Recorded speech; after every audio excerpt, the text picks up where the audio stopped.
দিনটাকে মজবুত ভাবে একটু আঁকড়ে ধরি। বর্তমানে দেখেন বিভিন্ন বিশ্বকাপ খেলা নিয়ে কি মানুষ পাগল হয়ে গেছে। বহুত বড় আফসোস কি বাত হয়, একটা আফসোসের কথা হলো দেখতেছেন জমি বিক্রি করিয়া বিশাল বিশাল লেওয়া বানাইছে, লেওয়ানোর পতাকা বানাইছে।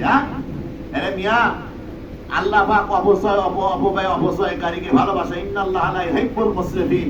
আল্লাহ পাক অপচয়কারীকে ভালোবাসেন না। ইমতিনাউ আনিত তাফসীর ওয়াল ইসরাফ। তোমরা অপব্যয় অপচয় থেকে বিরত থাকো। আমরা একটু থেকে বিরত থাকি। বাবা খেলার জন্য রাত 1টা-2টার সময় পাগল হয়ে যায়।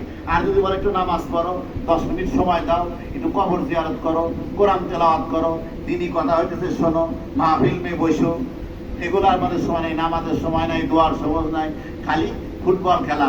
বাবা আমি করা কথা করছি না, বর্তমান নাজুক পরিস্থিতি, এই যে ফুটবল খেলা আমি অনেক গবেষণা করে কয়েকটা জিনিস পাইছি। দেখেন, 1 নাম্বার হলো মুসলমান আমরা, আমাদের সময় নষ্ট।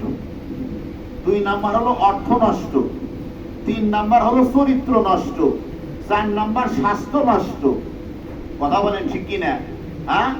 এই এতগুলা জিনিস যদি নষ্ট হয়, এটা আমার আপনার জন্য ক্ষতিকর না ভালো? ফুটবল খেলে হাঁটুর উপরে কাপড় না নিচে কাপড়? এরে ক্রিকেট খেলে, তাও তো বেশি সময় খেলে।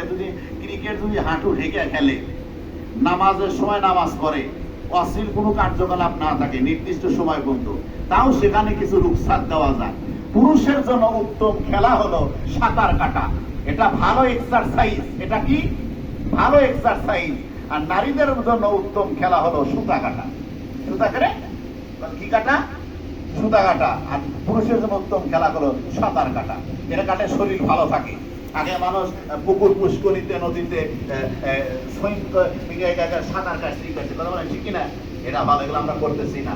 এই কাজে আপনাদের আমার অনুরোধ, এই গান বাদ্য বাজনা খারাপের দিকে যাবে না। হাঁটুর নিচে কাপড়, এটা পুরুষের জন্য কি